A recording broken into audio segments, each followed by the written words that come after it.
Ladies and gentlemen, welcome back to the workshop. It's fantastic to have you here. What are you going to be doing today? Hand sanding, believe it or they probably won't believe it, but believe it or not, Shock hand sanding. and horror, the drama going on right now. Hand sanding? I know, crazy. Wow. So, the reason that there's so much hand sanding is because there's so much blade. That needs So much. This is the longest blade either of us have ever made. It's crazy. It's very exciting that we're bringing you along for it. While he's going to be hand sanding, I'm going to be working on the handle. I'm going to do a little handling work today. Before we jump in, let's thank today's sponsor, which is Skillshare online video learning community with over 25,000 online courses in everything imaginable, from business to marketing to photography and more. And if you sign up at my link down below, the first 500 of you who click it are going to be getting 2 months of Skillshare Premium for free. Let's jump on in. Will is going to be sanding. I am going to be handling. As you can see, the handle on this thing is insane. It's gigantic. It is about 2.5 paintbrushes long. And in the end, it's going to be covered in leather, but the core of it needs to be wood. And that's going to be difficult because we don't have a whole lot of good wood here at the workshop. Some walnut. That could be interesting. We have hickory, which could be a really nice choice, because hickory is a very flexible and strong wood, which on something as long as this, which is as long as a handle, that could be very, very nice to have good, strong, flexible handle that's less liable to break. How's it going over here, Will? I finished hand sanding the bevels.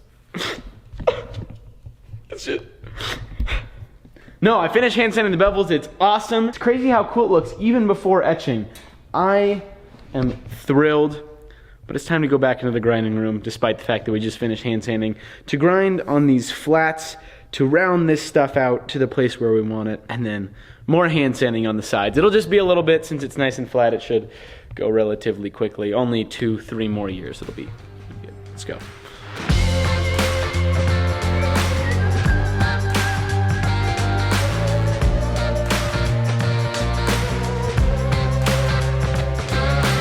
Okay, back to the task at hand, which is making a handle. After much deliberation, much thought, decided it's going to be hickory. It's going to be nice, strong, and flexible, and I think it's going to do the trick just fine. It's going to get leather wrapped, and so a good, strong core is important, but the visuals are not so important. Time to get cutting.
Alrighty, so what you've seen me do is you have seen me use woodworking tools in ways that no woodworking tools should be used to finally extract 2 pieces of hickory from that board. I then used a surface grinding attachment in ways a surface grinding attachment should never be used, with some super glue and some tape, little John Saunders trick, and we surface ground the pieces of wood. Honestly, it's actually a great way to use the surface grinder, and it worked a treat. So super gluing down a block, highly recommend it. We came back over to here, and I have now set up a router with 3mm of this 1/4" router bit sticking out, which means that we're going to be able to route down half the thickness of the tang along the lines that I've marked out in this piece, which is super glued between 2 pieces of masking tape down to the welding table. We're gonna be able to route out that slot, and it should work a treat.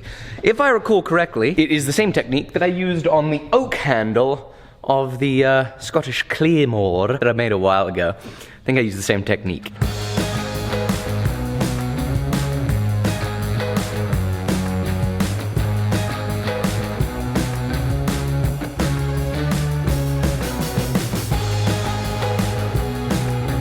So as you guys saw, I finished up one side, flipped it over, did the other side. It's now time to move on to the edges, the profile of the ricasso / spiky guard area thing. Plan for that is to take some soft back sanding sticks just kind of work my way around, see how it works out. So I'm gonna come in at an angle here and try to work it just to the point where I can take a little bit more aggressive, still long strokes. You guys see me sanding at an angle a lot, and that's generally the reason. I can kind of be a little bit more focused with it, still getting some longer strokes in that are gonna be getting out those grind lines that I'm going after.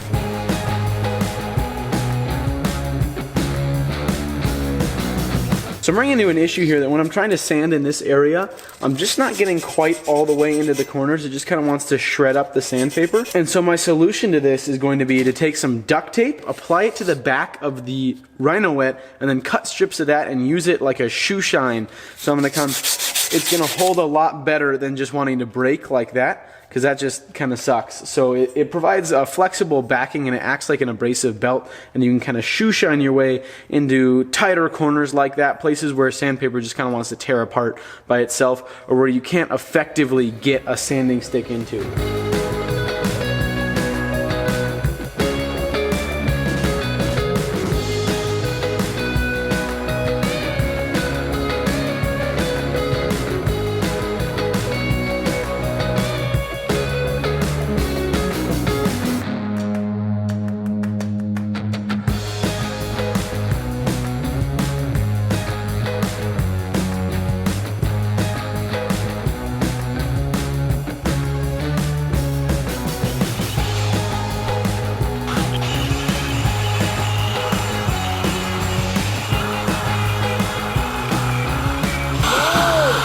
I'm routing away on this thing, and all of a sudden it gets really, really difficult to route, and it feels like it's taking way more of a cut, and then this happened. That router has sucked the plate down, and all of a sudden the 1/8 inch I had protruding is now about 1/2 inch to 3/4 of an inch. It's got this clamp here, which clearly did not clamp it tight enough. What I assume is that this just isn't putting enough pressure on it, and it's allowing it to move. So next time we use this thing, I'm gonna have it so tightly locked down that nothing is moving. This is a real nuisance. There is no way that we can use this handle. Back to the surface grinder to surface grind this second piece of hickory down, well, this third piece of hickory down.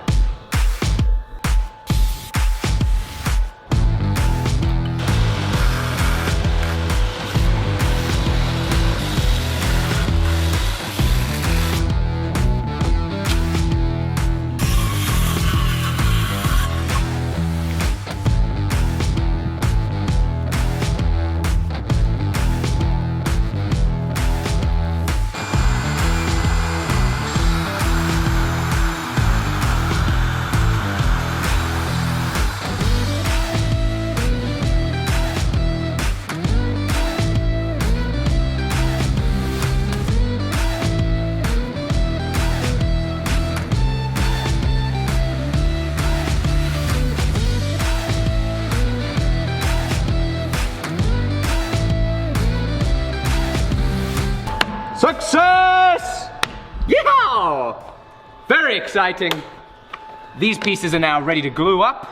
Will is going to be doing a little work up here, however. You want to explain that? Sure. So right now, it's not quite perfectly even. Now I line this up to make sure that we're at the right angles and stuff like that, and you can see this is probably 25, 30 thou higher than the other side here. So I'm gonna go ahead and flatten this off, even those out, and I'm gonna break these sharp edges along the rest of the tang here, round it off just a little bit, make it a little bit stronger, less stress concentrations, make it a little bit easier to fit stuff up.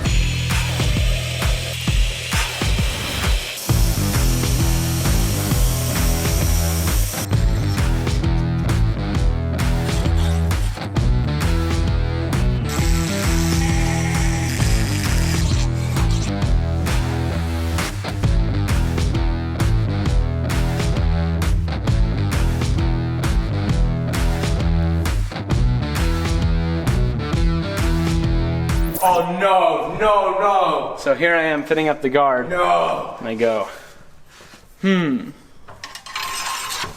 like that. And what do I feel in my hand here? Bit of give. No! Both sides there, it's giving. It's cracked. That sucks. You know, Alec, it's not one of our projects if we don't break something 3.5 weeks into it. Which is...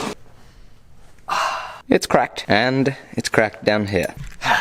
I'm guessing just grind it out with a burr? weld over it, go back through the welds, then go back through the coloring and surface finishing cycle.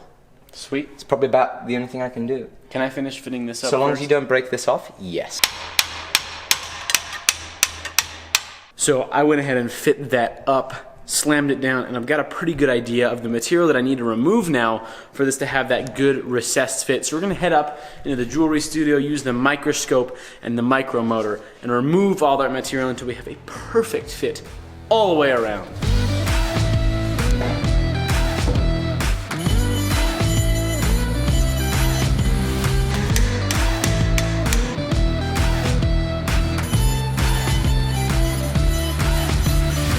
No more working on this until Alec fixes the guard. So before I deal with the cracks, I want to get the wood gluing up and ready to go. So what we're going to do is we're going to go ahead and take some paste wax so that we make sure that we don't actually glue the tang to the piece. We're going to warm it up between our hands and we're going to coat this in a nice generous coating of the wax. We're going to go ahead and take some wood glue, make sure this is nicely coated, slide this in place, throw the top on, line it all up. Okie dokie, now it's clamping time. There we go. That will work a treat. So Alec has got some other stuff to take care of. I'm actually gonna go ahead and get down to true material around here so he can weld it back up. We're gonna go back up into the jewelry room, take some burrs to it, see what we can do.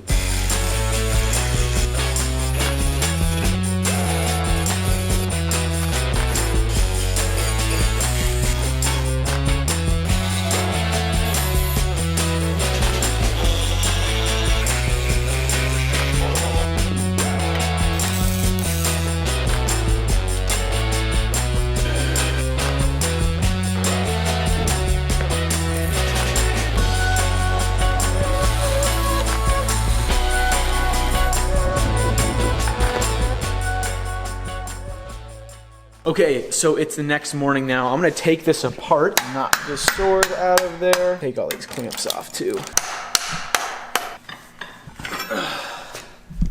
There we go. So, I'm gonna be testing to make sure that this is still gonna fit up all the way. It's really tight right now, and with a taper this gradual, I'm really worried about splitting open this wood. We're also gonna have to shave down this top, probably about an 1/8 inch or so. We wanna make sure that we're able to go far enough, probably about where we need to be. This should be okay then. What we need to do now is mark out on here where exactly this tang is so we don't grind into it when we're shaping up our handle. So long as we don't grind into here when we're shaping the handle, we're in pretty good shape.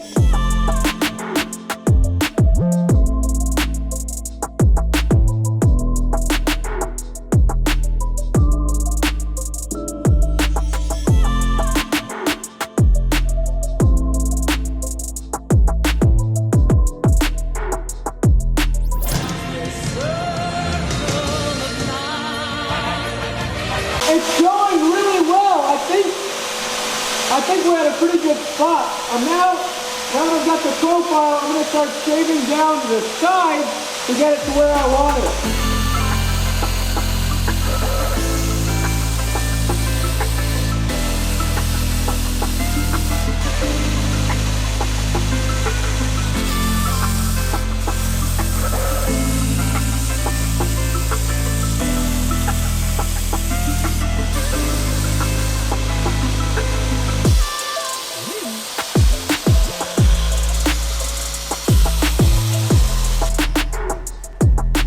I'd say that worked out pretty nicely. Make sure that's on the right way. Oh yeah. Oh my gosh. Oh, that feels so good. Holy cow. That feels absolutely fantastic. This is gonna be a cool sword. In case you guys were unclear on that up until this point, this is going to be a very cool sword. We're gonna do this really lightly.